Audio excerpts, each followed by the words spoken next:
चले सर आगे बढ़ते हैं। अगला सवाल जो हमने डिस्कस करना है, अगला सवाल जो हमने सॉल्व करना है वो हमारे पास accounting for non profit organization से पर्टेनिंग स्प्रिंग 2017 के अटेम्प्ट का क्वेश्चन नंबर 1 है। 20 मार्क की वेटेज इस सवाल की। एक कॉम्प्रिहेंसिव सवाल है एनपीओ की अकाउंटिंग से रिलेटेड, एनपीओ की फाइनेंशियल से प्रिपरेशन से रिलेटेड। सवाल को रीड करने से पहले मैं सवाल की अगर रिक्वायरमेंट देखो तो कहता है determine the amount of loss incurred by the club due to fraud commitment by the previous accountant। यानी कि यहाँ पे कोई प्रीवियस अकाउंटेंट की चोरी या फ्रॉड का जिक्र होगा और हमें अमाउंट ऑफ लॉस डिटरमाइन करना है। और statement of income and expenditure for the year ended 31 December 2016 and statement of financial position for the year ended 31 दिसंबर 2016। तो बैलेंस शीट और इनकम स्टेटमेंट में बनानी है, इनकम एंड एक्सपेंडिचर और कैश चोरी का अमाउंट में बताना है। अब सवाल रीड करते हैं। कहता है The accountant of Leisure Club was terminated on account of charges of fraud on 31 December 2016 and Mr. Imad has been appointed in his place. Imad has gathered the following information in respect of year ended 31st December 2016. The club has 3,300 members and the membership fee is 10,000 per annum. The fee payable by each members become due on the first day of the quarter in which he become a member, and the fee received in each quarter was as follow। हमारे पास पहले, दूसरे, तीसरे और चौथे quarter के subscription receipt के amount आ रहे हैं और हमें कहता है कि last year the fee was 9,000 per annum. However the number of member was the same. देखो क्या कह रहा है। कह रहा है क्लब है जिसके पिछले साल भी 3,300 मेंबर्स थे, इस साल भी 3,300 मेंबर्स हैं। पिछले साल इसकी फीस 10,000 सॉरी 9,000 पर एनम थी, इस साल इसकी फीस 10,000 पर एनम है। तो कहता है the fee shall be payable by each member becomes due on the first day of the quarter in which he become a member। यानी कि जिस भी क्वार्टर में एक मेंबर इस क्लब को ज्वाइन करेगा उसकी फीस ड्यू हो जाएगी। फॉर एग्जाम्पल कि अगर एक मेंबर ने फर्स्ट क्वार्टर में ज्वाइन किया तो उसने फीस पे की होगी first, second, third, fourth, 4 quarter पूरे साल की। अब अगले साल के पहले क्वार्टर में पहले दिन ही उसकी फीस ड्यू हो जाएगी। जिसने सेकंड क्वार्टर में ज्वाइन किया होगा उसने सेकंड, थर्ड, फोर्थ और अगले साल के लिए फर्स्ट क्वार्टर के लिए फीस पे की होगी और फिर अगले साल सेकंड क्वार्टर में उसकी फीस ड्यू हो जाएगी। यानी कि इसको पढ़कर क्या समझ आ रहा है, हमारे पास सब्सक्रिप्शन इन एरियर्स चल रही होगी या सब्सक्रिप्शन रिसीवल चल रहा होगा। हमारे पास सब्सक्रिप्शन इन या दोनों चलेगी। सब्सक्रिप्शन इन एरियर, सब्सक्रिप्शन रिसीवल या सब्सक्रिप्शन इन एरियर्स और रिसीवल दोनों। सर यहाँ पर सब्सक्रिप्शन इन एडवांस चलेगा, एरियर्स और रिसीवल नहीं होगा क्योंकि रिसीवल का तो कुछ काम ही नहीं है ना। वो कह रहे भाई जिस क्वार्टर में भी आपने ज्वाइन किया आप पूरे साल की फीस पे करोगे और जैसे ही अगला साल या अगला क्वार्टर मतलब 4 क्वार्टर एंड हो जाएंगे तो अगले साल की फीस ड्यू हो जाएगी। तो यहाँ पे हमेशा सब्सक्रिप्शन इन एडवांस ही आ रहा होगा, यहाँ पे सब्सक्रिप्शन रिसीवल, सब्सक्रिप्शन एरियर नहीं आ रहा। फिर आगे कहता है A summary of the bank account for the year is shown below। हमारे पास बैंक अकाउंट की टोटल कैश एंड बैंक या रिसिप्ट पेमेंट नहीं है, सिर्फ बैंक अकाउंट की समरी आ रही है। साल के शुरू में इतना बैलेंस था, कैश इतना डिपॉजिट हुआ, राइट ऑफ अमाउंट रिकवर्ड, कुछ राइट ऑफ अमाउंट थी वो हमने रिकवर की, disposal of fixed asset 7.5 lakh के डिस्पोजल किए, membership fee receive directly in the bank account 19.8 million. जरा इन चारों क्वार्टर्स की मेंबरशिप फी रिसीव का टोटल करो कितना आ रहा है। 9.9, 8.25, 5.5 और 9.35। क्या ये 19.8 है? यानी कि टोटल 33 मिलियन पूरा राउंड ऑफ 33 मिलियन हमें मिला है, जिसमें से डायरेक्टली बैंक में कितना मिला है 19.8। तो अगर 33 मिलियन की टोटल मेंबरशिप फी मिली और 19.8 बैंक में मिली है तो बाकी हमें कैश में मिली होगी।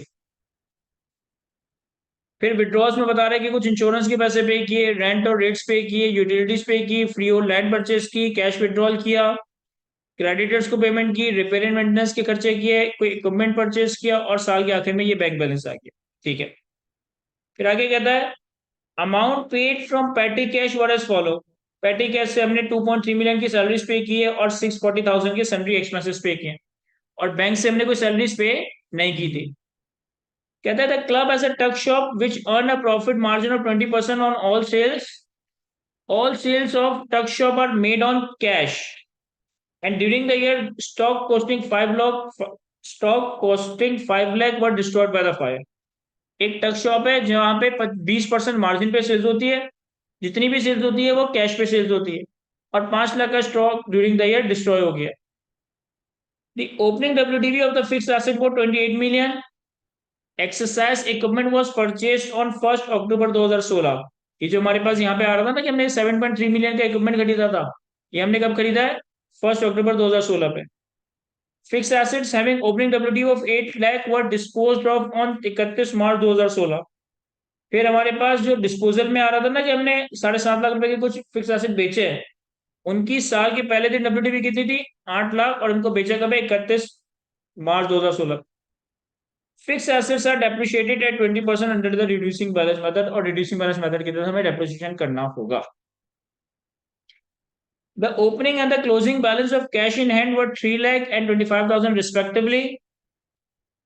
The balance, the following balance have been extracted through the scrutiny of the available record। जो भी हमारे पास रिकॉर्ड्स अवेलेबल थे तो उससे हमें क्रेडिटर्स, प्रीपेड रेंट और स्टॉक टक शॉप का ओपनिंग क्लोजिंग पता चल गया। तो हमारे पास सब्सक्रिप्शन के हवाले से ठीक ठाक इन्फॉर्मेशन है। बैंक का रिसीट एंड पेमेंट अकाउंट बना के दिया हुआ है, बैंक का रिसीट एंड पेमेंट अकाउंट बना के दिया हुआ है, कैश का नहीं। कैश का हमें खुद बनाना होगा, और कुछ और एडजस्टमेंट्स हैं। एक दफा सवाल को खुद से भी रीड करें, फिर मेरे से सॉल्व करवाता हूँ।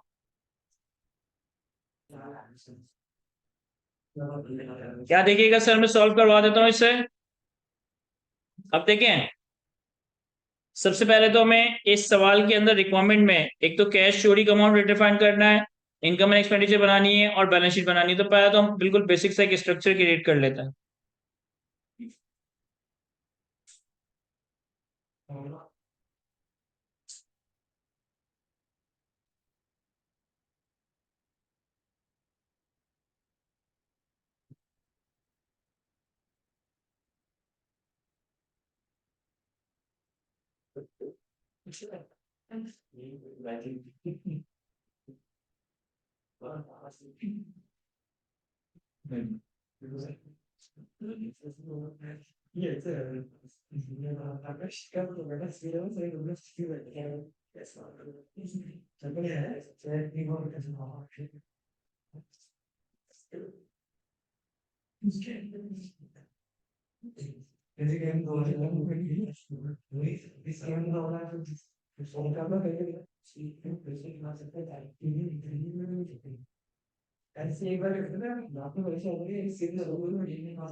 तो हमारे पास statement of financial position balance sheet पे एक तरफ एसेट, एक तरफ लायबिलिटीज, एक तरफ जनरल फंड्स आ जाएंगे।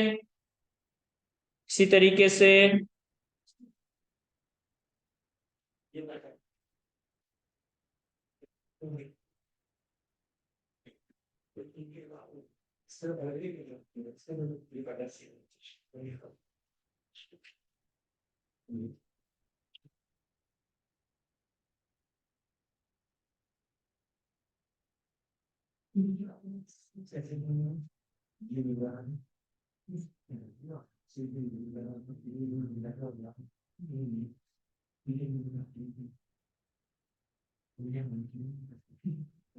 इनकम एंड एक्सपेंडिचर में एक तरफ इनकम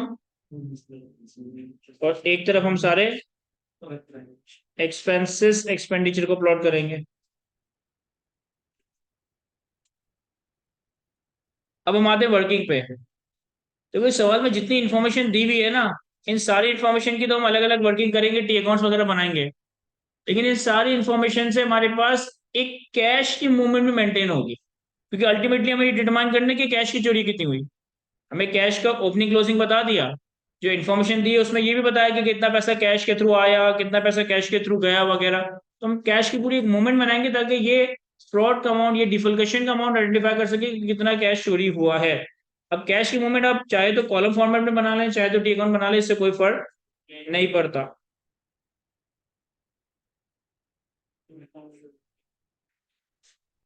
हम कैश इन हैंड को एक टी अकाउंट की फॉर्म में बनाते हैं।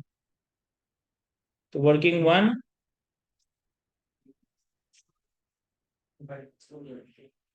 Cash in hand. Cash in hand का हमारे पास ओपनिंग क्लोजिंग सवाल में अवेलेबल था कि ओपनिंग क्लोजिंग बैलेंस कितना है। पॉइंट नंबर 6 में बताया था कि ओपनिंग कैश है 3 लाख, क्लोजिंग है 25,000। तो 3 लाख ओपनिंग और क्लोजिंग में 25,000। अब वन बाय वन सारी एडजस्टमेंट्स की तरफ आते हैं।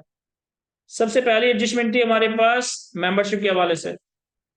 3,300 मेंबर्स हैं। करंट ईयर में मेंबरशिप फी 10,000 है। हर क्वार्टर के पहले दिन मेंबरशिप फी ड्यू हो जाती है और हर क्वार्टर में हमने इतनी इतनी मेंबरशिप फी रिसीव की है। देखो, हमने इन सब का टोटल किया था तो कितना आ रहा था, 33 मिलियन।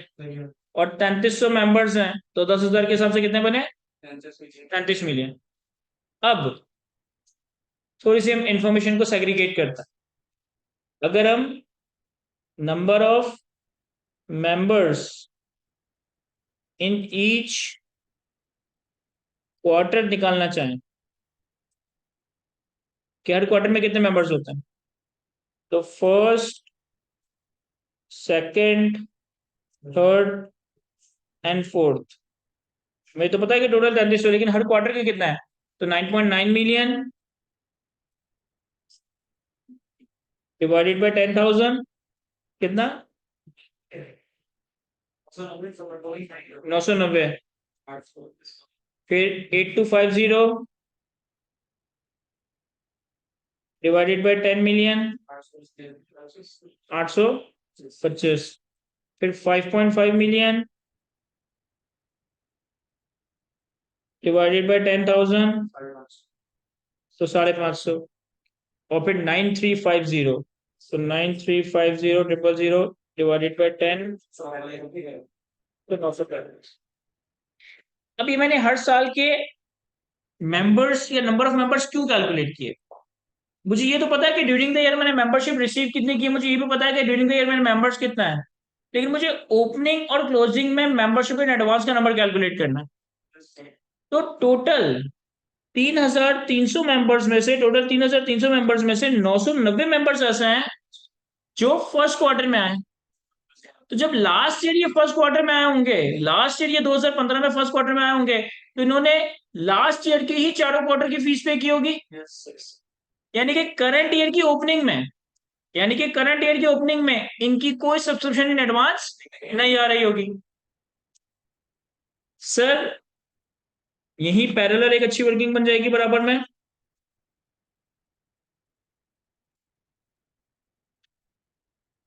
कि हम सब्सक्रिप्शन इन एडवांस कैलकुलेट करना चाहते हैं कि 31 दिसंबर 2016 और 31 दिसंबर 2015 पे कितना कितना सब्सक्रिप्शन इन एडवांस था।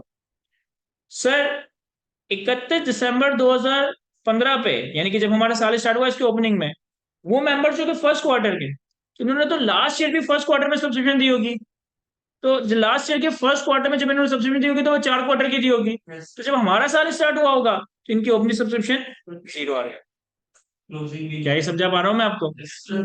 फिर 825 मेंबर्स ऐसे हैं, फिर 825 मेंबर्स ऐसे हैं जिन जो कि लास्ट ईयर सेकंड क्वार्टर में आए। तो जब लास्ट ईयर वो सेकंड क्वार्टर में आए और उन्होंने पूरे साल के 9,000 रुपए दिए होंगे, तो लास्ट ईयर के सेकंड, थर्ड और फोर्थ क्वार्टर की सब्सक्रिप्शन तो लास्ट ईयर इनकम बन गई होगी।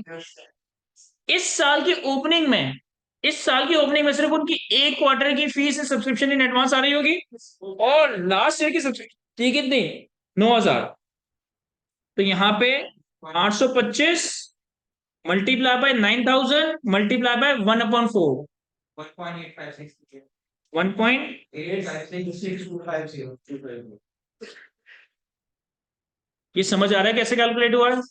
सर ये हमने ऐसे कैलकुलेट किया है, ये हमने ऐसे कैलकुलेट किया है कि 825 multiply by 9,000 multiply by 1/4।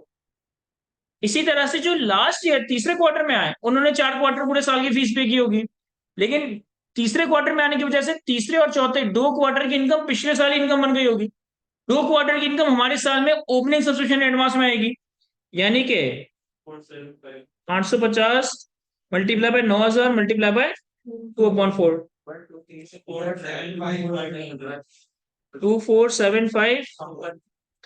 2.475 million.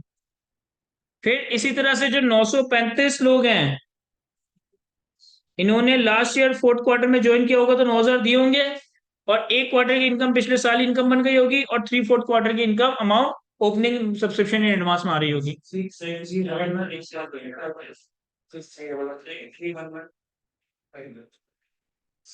क्या ये समझ आता है? अब यही लोग इन्हीं क्वार्टर्स में इसी साल भी आए होंगे, यही लोग इन्हीं साल में इन्हीं क्वार्टर्स में भी आए होंगे, और इस साल इन्होंने कितने कितने दिए होंगे? 10,000 रुपए दिए होंगे। तो ये वाले 990 लोग क्योंकि करंट ईयर के पहले दिन आए, 10,000 रुपए दिए, 4 क्वार्टर के पैसे दिए, इनकी 4 क्वार्टर की इनकम करंट ईयर में ही इनकम बन जाएगी, तो इनका क्लोजिंग कितना आ रहा होगा? 0। समझ आ रहा है ना सबको? इसी तरीके से जो 825 लोग हैं, इन 825 लोगों ने करंट ईयर में सेकंड क्वार्टर में एंट्री की होगी, मतलब सेकंड क्वार्टर में दोबारा आए होंगे, और 10,000 रुपए के हिसाब से पैसे दिए होंगे, और इन 10,000 में से एक दो तीन दूसरे तीसरे चौथे क्वार्टर 3 क्वार्टर की इनकम करंट ईयर में इनकम बन जाएगी। साल के आखिर में सब्सिडी एडवांस कितनी रह जाएगी? 206।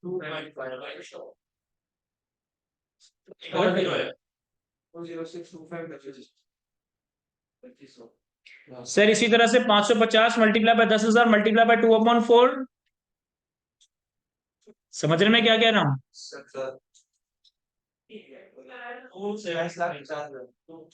27 और 935 मल्टीप्लाई बाय 10,000 मल्टीप्लाई बाय 3/4। 72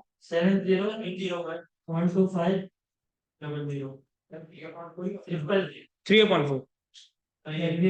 क्या ये समझ आ रहा है? मैंने ओपनिंग सब्सक्रिप्शन इन एडवांस और क्लोजिंग सब्सक्रिप्शन एडवांस कैसे कैलकुलेट किया? आप देखो, अगर तुम्हारे पास ओपनिंग सब्सक्रिप्शन इन एडवांस आ गया, क्लोजिंग सब्सक्रिप्शन इन एडवांस आ गया, subscription receive during the year आ गई, तो सब्सक्रिप्शन के अकाउंट से बैलेंसिंग इनकम तो बहुत आसानी से कैलकुलेट हो जाएगी।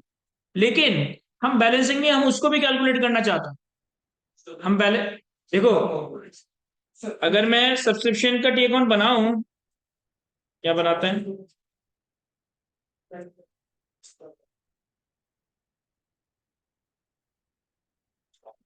तुम्हारे पास सब्सक्रिप्शन इन एडवांस, इनका टोटल करिएगा। क्लोजिंग का 11,825 है, और उसका 10.642,500 अच्छा।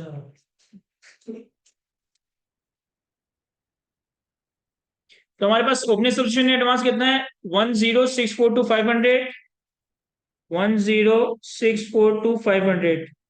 क्लोजिंग कितना है? 11,825,000। सब्सक्रिप्शन रिसीव हुई होगी तो कैश या बैंक डेबिट हुआ होगा, सब्सक्रिप्शन अकाउंट क्रेडिट हुआ होगा। तो कुछ सब्सक्रिप्शन कैश में रिसीव हुई है, कुछ बैंक में रिसीव हुई है। हमारे पास ऑलरेडी ब्रेकअप है कि टोटल तो 33 मिलियन है, लेकिन बैंक में कितना रिकवर हुआ है? 19.8। तो ये आ जाएगा 1,980,000, और ये आ जाएगा 33 million total subscription receive minus 1,980,000 13.2 million. अब अगर सब्सक्रिप्शन इन एडवांस में तुमने ओपनिंग क्लोजिंग और सब्सक्रिप्शन रिसीव कैलकुलेट कर लिया, तो यहां पर सब्सक्रिप्शन इनकम बैलेंसिंग आ जाएगा 3181,000 या 00 00। सर लेकिन ये जो नंबर हमने यहाँ बैलेंसिंग कैलकुलेट किया है ना, ये भी कैलकुलेट किया जा सकता है। ये जो नंबर यहाँ मैंने बैलेंसिंग प्लॉट किया है ना, ये भी कैलकुलेट किया जा सकता है। कैसे? यहाँ देखें, सब्सक्रिप्शन इनकम, समझिएगा सर, हमारे पास फर्स्ट, सेकंड, थर्ड और फोर्थ, इन 4 क्वार्टर में अलग अलग नंबर ऑफ लोग आते हैं। कितने कितने? 990, 825, 850 और 935। अब यह देखो, जो 990 लोग पहले क्वार्टर के हैं, तो उन्होंने तो पहले साल पहले क्वार्टर में ही आके पूरे इस साल की 10,000 की फीस दी होगी। और उनकी 10,000 की फीस 4 के 4 क्वार्टर में हमारी इनकम बन जाएगी। जो 825 लोग हैं जो लास्ट ईयर सेकंड क्वार्टर में आए थे, उनकी एक क्वार्टर की फी ओपनिंग में दी 9,000 के हिसाब से। लेकिन बाकी 3 क्वार्टर की फी वो करंट ईयर में देंगे 10,000 के हिसाब से। तो इसका मतलब है 825 multiply by 9,000 multiply by 1/4 plus 825 multiply by 10,000 multiply by 3/4। इसी तरीके से 550 multiply by 9,000 multiply by 2/4 plus 550 multiply by 10,000 multiply by 2/4। और इसी तरीके से 935 multiply by 9,000 multiply by 3/4 plus 935 multiply by 10,000 multiply by 1/4। जरा इन सबको सॉल्व करें। अगर हमने सही समझा है, अगर हमने सही किया है, तो ये नंबर इस सब्सक्रिप्शन इनकम के नंबर से मैच करना चाहिए। पहले वाले का कितना है? दूसरे वाले का?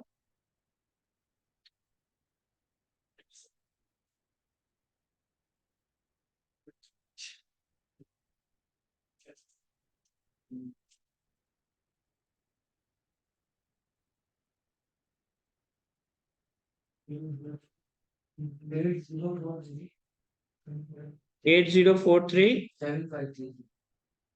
750।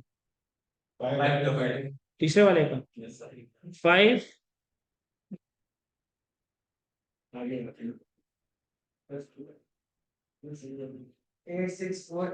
5 नहीं है। 522 000। और आगे 8648। इन सब का टोटल करें।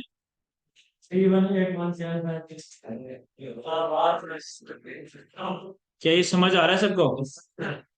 इन नंबर से हमें क्या निकालना था? एक हमारे पास आई सब्सक्रिप्शन इनकम, एक हमारे पास आई सब्सक्रिप्शन इनकम जो आपके इनकम एंड एक्सपेंडिचर में चली जाएगी।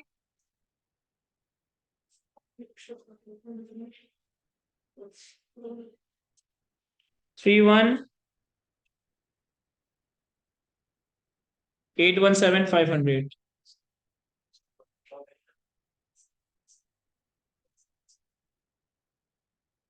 31,817,500 ये हमारे पास सब्सक्रिप्शन इनकम में चला जाएगा। और लायबिलिटीज में subscription in advance, balance sheet में सब्सक्रिप्शन इन एडवांस क्लोजिंग में आ जाएगा। वो नंबर हमने कैलकुलेट किया था 11,825,000। 11,825,000। और हम जो कैश एंड बैंक का कैश एंड हैंड का टी अकाउंट बना रहे थे, तो जो सब्सक्रिप्शन हमें बैंक में रिसीव हुई वो तो बैंक में दिख रही है, लेकिन जो कैश में रिसीव हुई 13.2 ये हमारे कैश में डेबिट साइड पे आ जाएगी, ऐड हो जाएगी। और ये कितनी है? 13,200,000। क्या ये समझा पा रहा हूँ मैं आप लोगों को?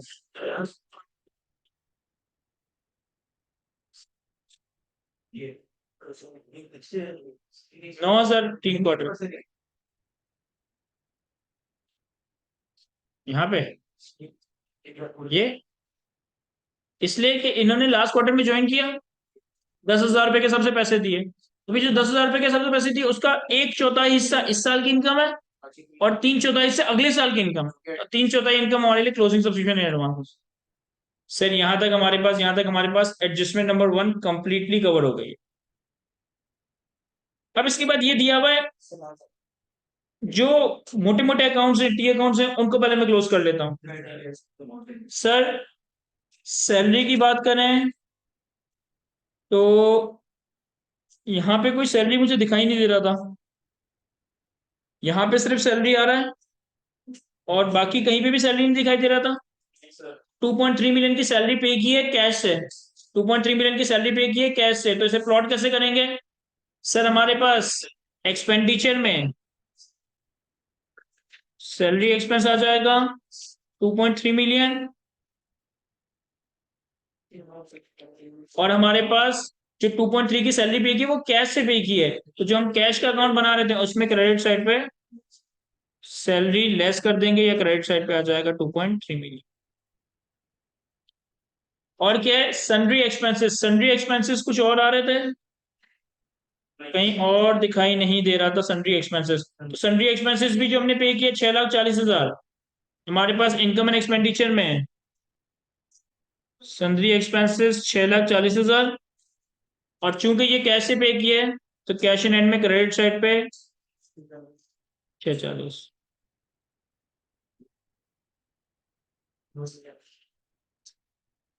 हमारी एडजस्टमेंट नंबर 3 भी कंप्लीट हो गई।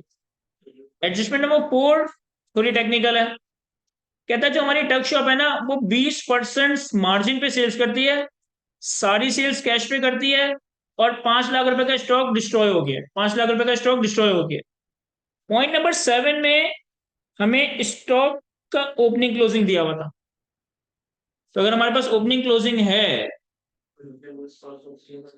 तो हम एक टी अकाउंट बनाते हैं इसका।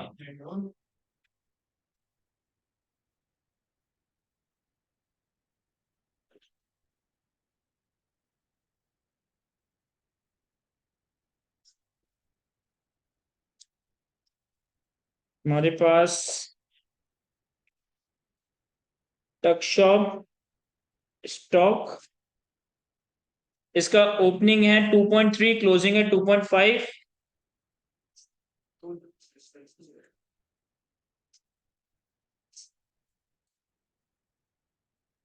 अच्छा, मेरा ख्याल है इसकी बैंक में कुछ परचेजेस भी दी होंगी। बैंक में, सर बैंक में परचेजेस नहीं आ रही, बैंक में परचेजेस नहीं आ रही, लेकिन बैंक में पेमेंट टू क्रेडिटर आ रहा है। उसका मतलब है कि पहले क्रेडिटर से हमें परचेजेस निकालनी पड़ेगी, तो एक और टी अकाउंट बनाते हैं।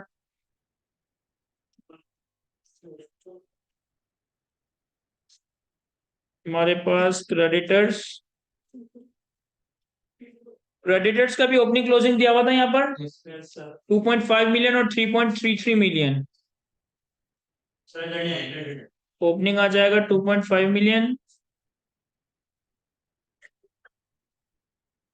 और क्लोजिंग है 3,330। अब इन्होंने तुम्हें बैंक स्टेटमेंट में बताया कि हमने क्रेडिटर्स को पे किए 18,01,55,000, तो cash credit side debit side पे 18155,000। तो यहां से बैलेंसिंग परचेजेस निकल आएगा 18,985,000। जो परचेजेस हुई वो इन्वेंट्री में डेबिट होगी 18985,000। आम हालात में तो यहाँ पर बैलेंसिंग कॉस्ट ऑफ सेल्स आ जाता, लेकिन इन्होंने हमें एक और चीज भी बताई थी कि कहाँ गया, ये रहा, 5 लाख का स्टॉक लॉस हो गया था, तो हमारे पास कुछ लॉस है जो इनकम एंड एक्सपेंडिचर में डायरेक्टली प्लॉट कर देंगे 5 लाख। अब 5 लाख अगर हमने लॉस प्लॉट कर दिया, ओपनिंग क्लोजिंग प्लॉट कर दिया और परचेज प्लॉट कर दी, तो बैलेंसिंग कॉस्ट ऑफ सेल्स देखो 119,285,000।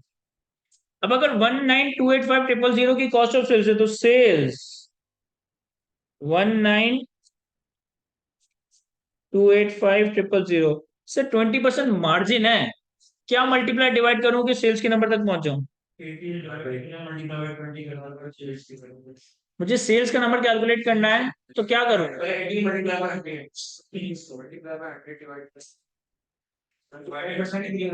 20% है, मार्जिन था 20%। Multiply by 120 divide by 100, multiply by 100 divide by 80, या कुछ और? Sir multiply by 100 divided by 80। देखो जिस चीज पे परसेंटेज अप्लाई हो ना उसको 100 मान लो, जिस चीज पे परसेंटेज अप्लाई हो उसको 100 मान लो। परसेंटेज ऑन सेल्स है तो 100 सेल्स है और 20% मार्जिन है, तो अगर 100 की सेल्स और 20 का प्रॉफिट है तो कॉस्ट कितनी है? 80। 19285 हमारी कॉस्ट है, तो जो चीज इसे रिप्रेजेंट करेगी उसे डिवाइड करेंगे, जो मालूम करना उसे मल्टीप्लाई करेंगे, तो divide by 80 multiply by 100, sales आ गई।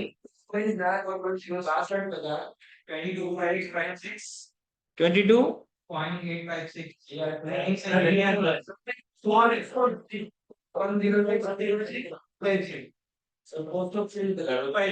कॉस्ट ऑफ सेल्स गलत है, ये चेक करो, ये गलत है, कर लो एकदम से।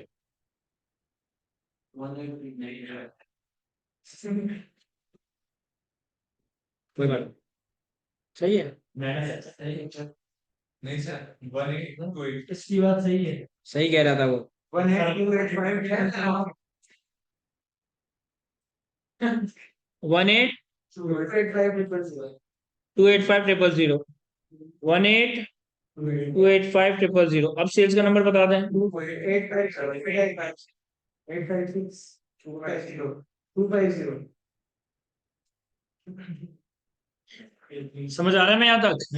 अब अगर हम छोटा सा पीएनएल बना लें तो हमारे पास सेल्स हुई 22856000, हमारे पास कॉस्ट ऑफ सेल्स है 18985 000। प्रॉफिट कितना है? 3871 अब देखो नंबर्स प्लॉट करने की बारी आई। जो प्रॉफिट है 3871250, ये हमारी इनकम एंड एक्सपेंडिचर में जाएगा। टक शॉप प्रॉफिट 3871250 3871250। जो हमारी इन्वेंट्री लॉस हुई ये हमारी एक्सपेंसेस में आएगी 5 लाख। और जो भी हमारी सेल्स हुई है वो सारी कैश सेल्स हुई है। तो हमारे पास टक शॉप सेल्स ये थी हमारे पास 22856250 2285 क्या ये समझा पा रहा हूं मैं आपको? सर यहाँ तक आपने एडजस्टमेंट नंबर 4 क्लोज कर दी। एडजस्टमेंट नंबर 7 में क्रेडिटर्स और स्टॉक का अकाउंट देखिए। अब एडजस्टमेंट नंबर 5 पर आते हैं। एडजस्टमेंट नंबर 5 में कहता है कि फिक्स एसेट की ओपनिंग डब्ल्यूडीबी 28 मिलियन। 1 अक्टूबर 2016 पे इक्विपमेंट खरीदा था हमने 7.35 मिलियन का। 8 लाख रुपए की साल के पहले दिन वाली डब्ल्यूडीबी वाला एसेट 31 मार्च 2016 पे बेच दिया 7.5 लाख का।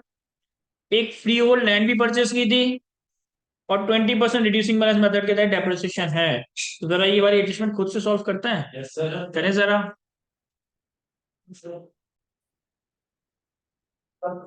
यहाँ देखिए सर, मैं फिक्स एसेट वाली एंट्री बता देता हूँ। देखो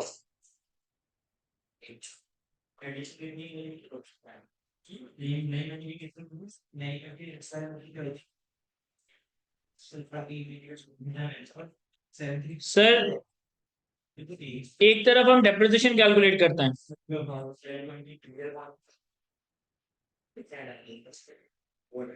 लेकिन डेप्रिसिएशन कैसे कैलकुलेट होगा? जो हमने एसेट डिस्पोज ऑफ किया है उस पर डेप्रिसिएशन कैसे कैलकुलेट होगा? इसकी साल के पहले दिन डब्ल्यूडीबी 8 लाख थी, 20% रिड्यूसिंग बैलेंस मेथड 31 मार्च पे बेच दिया। तो 8 lakh multiply by 20% multiply by 3/12, 40,000 का डेप्रिसिएशन इसका है। फिर एडिशन पे जो हमने एडिशन की, कितनी एडिशन की? सर हमने एक इक्विपमेंट खरीदा था 7.35 मिलियन का 1 अक्टूबर पे। तो 7350000 मल्टीप्लाई बाय 20% मल्टीप्लाई बाय 3/12 इसलिए अक्टूबर नवंबर दिसंबर कितना 367,500। और फिर रिमेनिंग पे से कैसे कैलकुलेट होगा? सर साल के शुरू में 28 के एसेट्स हैं, इस 28 मिलियन में से एक एसेट ऐसा है जिसे हमने बेच दिया था, तो हमने इसका डेप्रिसिएशन अलग से कैलकुलेट किया था, तो इसे मैं हटा देता हूँ 8 लाख। इसके ऊपर 20% पूरे साल का 5.4 5.44 मिलियन। तो हमारे पास टोटल डेप्रिसिएशन एक्सपेंस आ गया 5847 500। फिर हमारे पास डेप्रिसिएशन के बाद गेन और लॉस ऑन डिस्पोजल। सर जो हमने इक्विपमेंट बेचा है वो हमने बेचा कितने का है? 7.5 लाख का। तो सेल प्रोसीड इस 7.5 लाख। इसकी WDV कितनी होगी? सर 8 लाख की साल के शुरू में WDV थी और हमने 40,000 का फर्दर डेप्रिसिएशन रिकॉर्ड किया था। तो 7,60,000। 8 लाख माइनस 40, इस पे आया हमें 10,000 का लॉस। और एक फाइनली हम टी अकाउंट बना लेते हैं क्लोजिंग नंबर कैलकुलेट करने के लिए।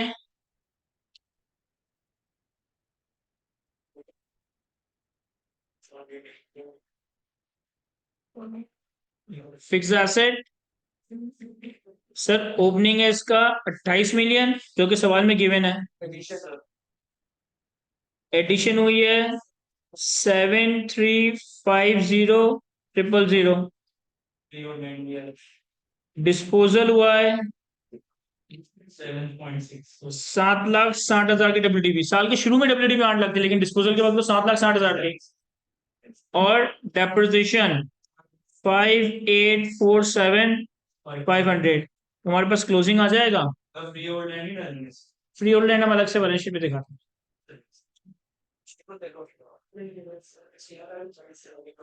देखो क्लोजिंग कितना बन रहा है फिक्स एसेट का? 28,742,500। अब नंबर्स प्लॉट करने, अब नंबर्स प्लॉट करना है। तो 28,742,500 एसेट्स में अगर आप फर्दर बाइफरकेट करना चाहें तो non current asset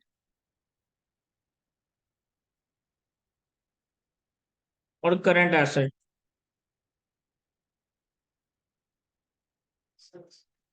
non current asset में हमारे पास फिक्स एसेट आ जाएगा 28,742,500। 28,742,500। एक्सपेंसेस में हमारे पास एक तो डेप्रिसिएशन एक्सपेंस आएगा और एक लॉस ऑन डिस्पोजल आएगा। डेप्रिसिएशन एक्सपेंस था हमारे पास 58,47,500। 58,47,500 और लॉस ऑन डिस्पोजल था हमारे पास 10,000 का। तो मेरे ख्याल है कि यही नंबर्स रेलिवेंट है जो कि बैलेंस शीट या इनकम एंड एक्सपेंडिचर में आएंगे। Yes sir. ये हमारी एडजस्टमेंट नंबर 5 भी कंप्लीट हो गई। अब हमारे पास एडजस्टमेंट नंबर 6 में एक प्रीपेड रेंट रहता है और यहाँ पर विड्रॉल्स और डिपॉजिट्स में कुछ चीज आ रही है। तो हमारे पास एक आ रहा है प्रीपेड रेंट। और अगर हम यहाँ देखें तो यहाँ रेंट से पर्टेनिंग एक एडजस्टमेंट आ रहा है 4.2 मिलियन। तो इसका टी अकाउंट बना लेते हैं।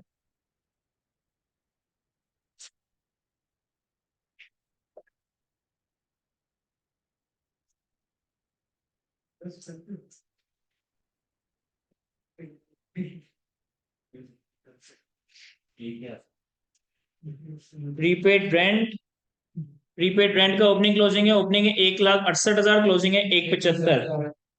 तो 168 और क्लोजिंग 175। अच्छा हमारे पास जो बैंक स्टेटमेंट थी इसमें हमने रेंट पे किया था 4.2 मिलियन। तो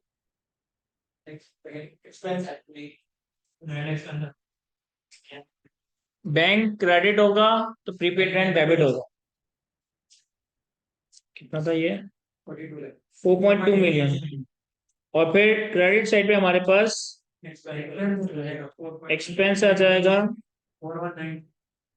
4193,000। अब 4193,000 हमारे पास इनकम एंड एक्सपेंडिचर में चला जाएगा। रेंट एक्सपेंस 4193,000 और जो क्लोजिंग प्रीपेड रेंट था ये हमारी बैलेंस शीट पे, ये कहाँ लिख दिया आपने?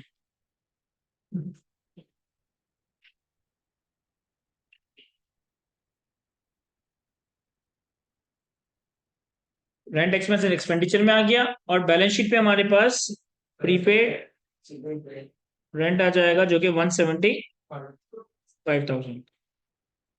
तो मेरे ख्याल है कि एडजस्टमेंट्स तो मैंने सारी कंप्लीट कर ली है, ठीक है। अब बस अब यहाँ पे आता है, देखो यहाँ पे तुम्हारे पास अगर डिपॉजिट साइड को देखो तो ओपनिंग बैलेंस है, ओपनिंग बैलेंस है, उसके बाद cash deposited into bank, bank debit cash credit. तो बैंक डेबिट कैश क्रेडिट। तो यहाँ पर जो हमने एक बैंक कैश की मूवमेंट बना रहे थे, इसमें हमने बैंक अकाउंट में पैसे डलवाए, इसे क्रेडिट साइड में लिख देता है। कितने डलवाए? 37,848,500, 37,848,500। फिर इसके बाद है return of amount recovered, return of amount recovered, कुछ हमारी बैड डेट की रिकवरी हुई होगी 18.6 मिलियन, तो बैंक में डायरेक्ट पैसे आए और ये हमारे पास इनकम बन जाएगी। तो हमारे पास recovery of bad debt expense नहीं, इनकम 186 मिलियन, 1.86 मिलियन। फिर हमारे पास डिस्पोजल ऑफ फिक्स एसेट को हम अकाउंट फॉर कर चुके थे, मेंबरशिप फी को हम अकाउंट फॉर कर चुके थे। सर बैंक में ही जा रही है ना, तो बैंक कैश में नहीं जाएगी। फिर हमारे पास विड्रॉल में 175 का इंश्योरेंस आ रहा है, और इससे पता नहीं कोई एडजस्टमेंट कोई ओपनिंग नहीं था, तो इसका मतलब है कि जो इंश्योरेंस है वो सारा का सारा एक्सपेंस है। और ये है 175। फिर हमारे पास रेंट हो चुका था, यूटिलिटी, अगेन यूटिलिटी से पता नहीं कोई ओपनिंग क्लोजिंग नहीं है, तो जो भी है वो एक्सपेंस है। 4.365000। फिर हमारे पास freehold land purchase, freehold land purchase जो कि वो हमारी बैलेंस शीट पे चली जाएगी, तो इसे मैं बैलेंस शीट पे ले जाता हूँ।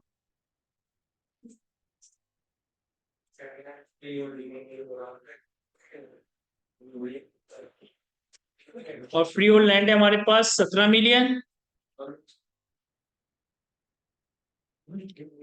फ्री होल्ड लैंड के बाद हमारे पास कुछ कैश विड्रॉल है, तो कैश विड्रॉल में कैश डेबिट हुआ होगा, बैंक अकाउंट क्रेडिट हुआ होगा, तो कैश इन बैंक के डी अकाउंट में ही डेबिट साइड पे बैंक अकाउंट 6.12 मिलियन। और ये है 6120,000।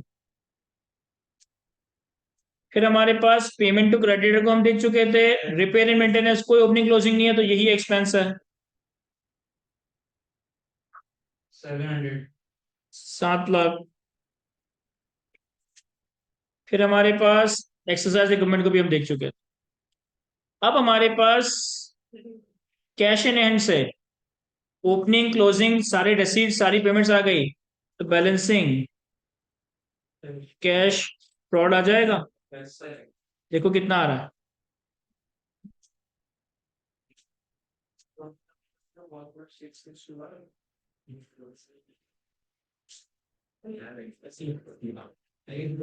One six eight seven point seven. 16 1687. 23 lakh. 75.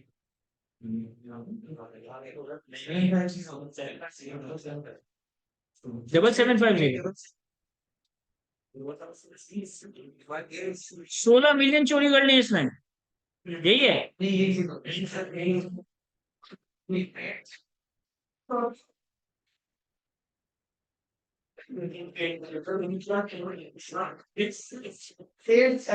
सही है।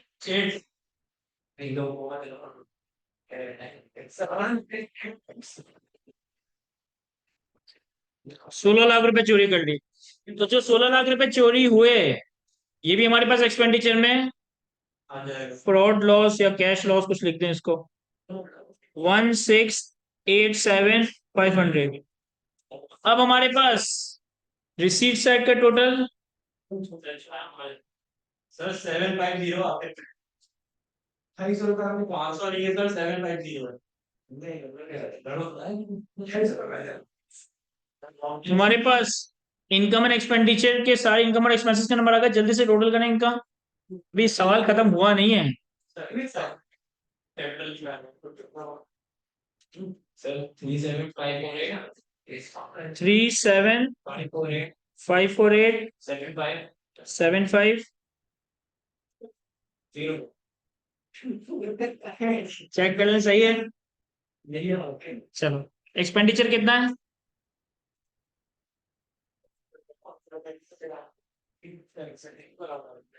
सर थोड़ी हरकत करें, हाथ बांध के बैठे हुए मजलिस में आए क्या आप लोग? करें ना कैलकुलेट।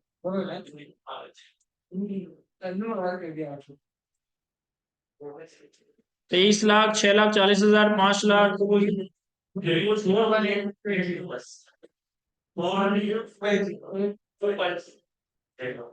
तो इनकम और एक्सपेंसेस आ गए मेरे पास, यहाँ स्पेस नहीं है तो मैं यहाँ लिख देता हूँ, हमारे पास सरप्लस आ रहा है 17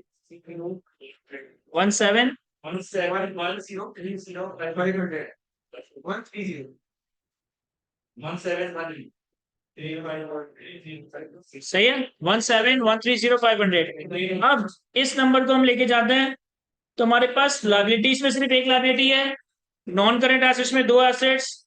सर कोई एसेट मैंने मिस तो नहीं कर दिया? स्टॉक मिस कर दिया था और यहाँ पर क्रेडिटर मिस कर दिया था। सर ऐश के सारे कैश में जरूर हो गया कैश कैश क्लोजिंग को 50,000 है पूछना गलत कैलकुलेट किया है तो मैंने तो लिखा था ना यहाँ पे चेंज होगा 1.6627 1.66। ये थोड़ी कैलकुलेशन एरर था, इसको सही कर लेते हैं। 1,662,750 ये यहाँ ले जाएंगे तो सारे नंबर चेंज हो जाएंगे। 1,662,750। अब एक्सपेंडिचर का नंबर कितना है? सर टोटल सर्विस का चलो बता दो। 375 करें ना एक्सपेंस का टोटल।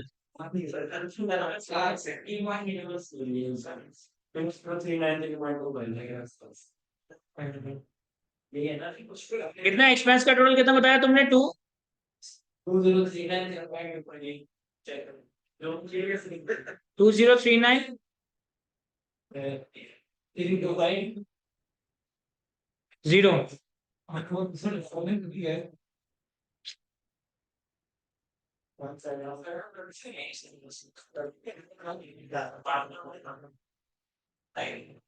मेरे पास तो सरप्लस का अमाउंट 17,155 बन रहा है।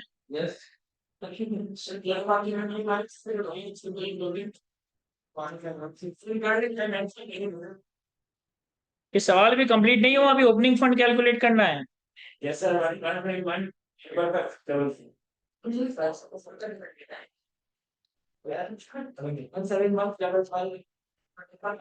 जो कैलकुलेट नहीं कर रहे हैं ना, मैं शराब दे दूंगा, एग्जाम में कैलकुलेट ही नहीं होगा आपका।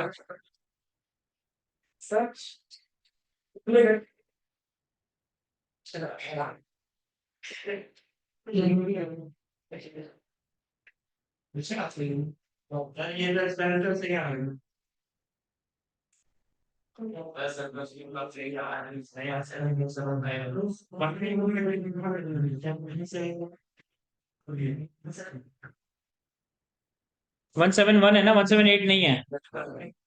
17,155,500। अब बैलेंस शीट पे आते हैं। 1,662,750। अब सरप्लस आ गया। अच्छा, इस बैलेंस शीट में दो नंबर्स हमने प्लॉट नहीं किए थे, एक क्रेडिटर का और एक स्टॉक का।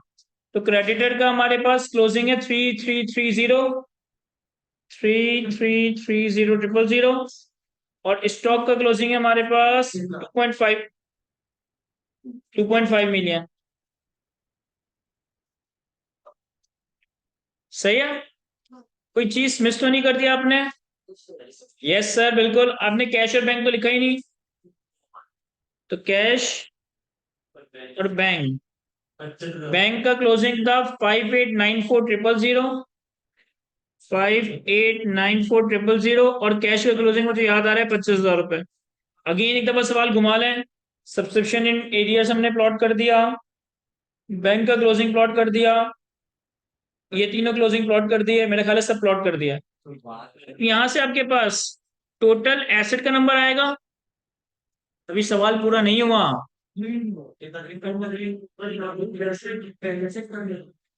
क्लोजिंग एसेट देखो कितना आ रहा है, 5 5433 65। जब नंबर कोड करते हैं कॉमा पे पोस्ट लेते हैं 54336500। जितने एसिड्स हैं उतना ही हमारे पास फंड्स और लाइबिलिटीज का टोटल होना चाहिए। अभी नहीं ना, रुको तो सही, कंप्लीट थोड़ी हुआ है। तो ये हम यहाँ पे नंबर जो हमने लिखा वो हमने यहाँ लिख दिया, सही है। अब लाइबिलिटी का नंबर हमारे पास है 15155000।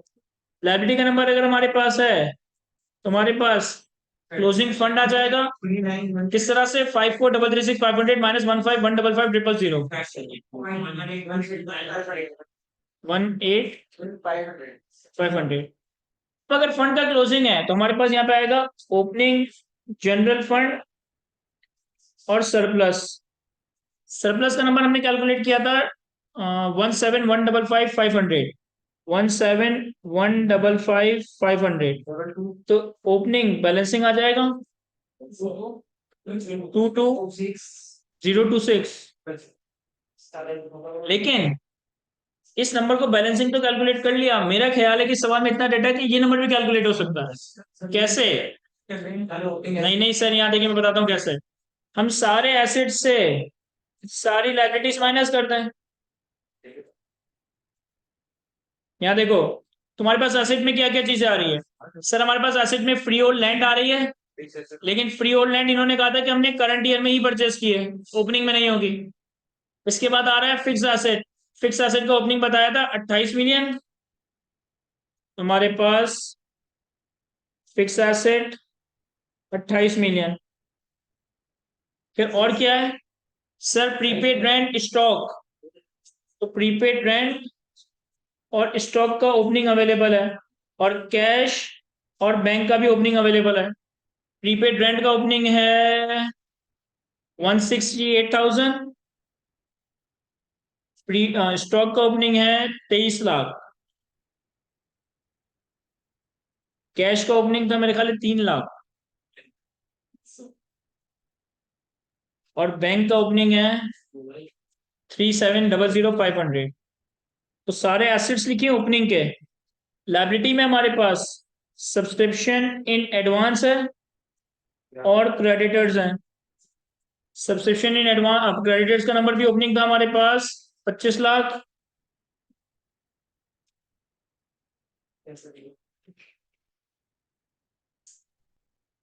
और सब्सक्रिप्शन इन एडवांस हमने ओपनिंग कैलकुलेट किया था कहीं पे, ये रहा 10642,500, 10642,500, 10642,500।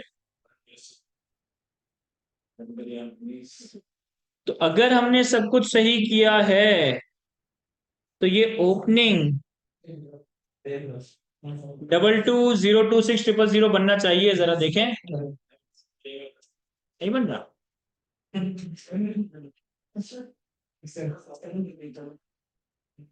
बना देंगे सर अगर नहीं। 21 चेक करूं कैलकुलेशन ये सही किया है तुम लोगों ने?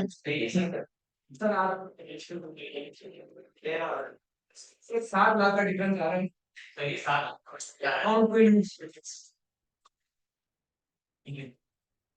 ये बच्चे ने आइडेंटिफाई कर लिया क्या?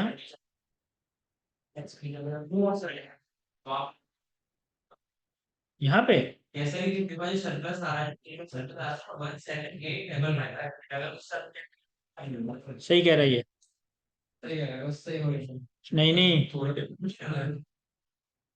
सही आपसे जरा देखिए ना कहाँ कैलकुलेशन एरर किया आपने। 37548750 माइनस 20393 देखो इन दोनों को अगर मैं कंपेयर कर रहा हूँ ना तो यही बन रहा है। तो फिर क्या गड़बड़ की है? हाँ, टोटल करने में टोटल सही है। देखो 7 लाख का डिफरेंस है। 7 लाख ऐसा मोटा नंबर है कि पकड़ में आ जाना चाहिए।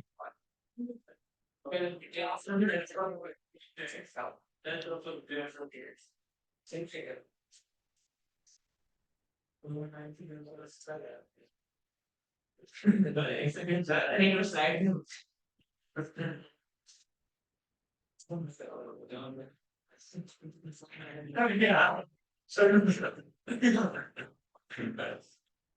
देखिए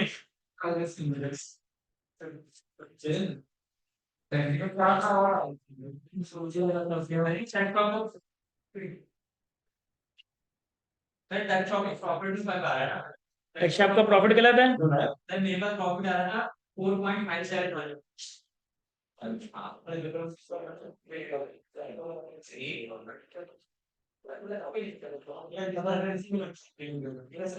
4.57 चेंज करेगी लेकिन सेल्स हमारे से हाँ, प्रॉफिट का नंबर गलत है। बाकी 3871 ट्रिपल सर पीएनएल आपको सही नहीं होता है प्रॉफिट का नंबर गलत है सर, यहाँ देखें। Sir cost of sale change करें ना सर नॉर्मल लगा दो सबसे ज्यादा कॉस्ट ऑफ सेल्स एक्चुअल कितनी है? 18285। 18285 सही है। सेल्स का नंबर है 22856250। तो सेल्स का नंबर होगा 22856250 और कॉस्ट ऑफ सेल्स हो जाएगी 1828500। प्रॉफिट आ जाएगा 4.57 4.571 4571 4571 4571 सरप्लस का नंबर, इनकम का नंबर भी चेंज हो जाएगा, सरप्लस का नंबर भी चेंज हो जाएगा। 31817 प्लस 4571250 प्लस 9860।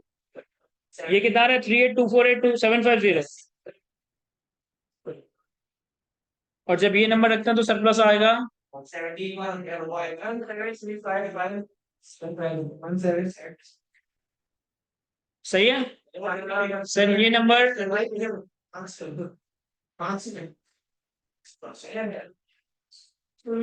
1785550 1785550 अब ओपनिंग क्या आ रहा है सर? 21 और यही कैलकुलेट किया था हमने। क्या बात है। तो यहाँ तक हमारे सवाल फाइनली कंप्लीट हुआ जाता है।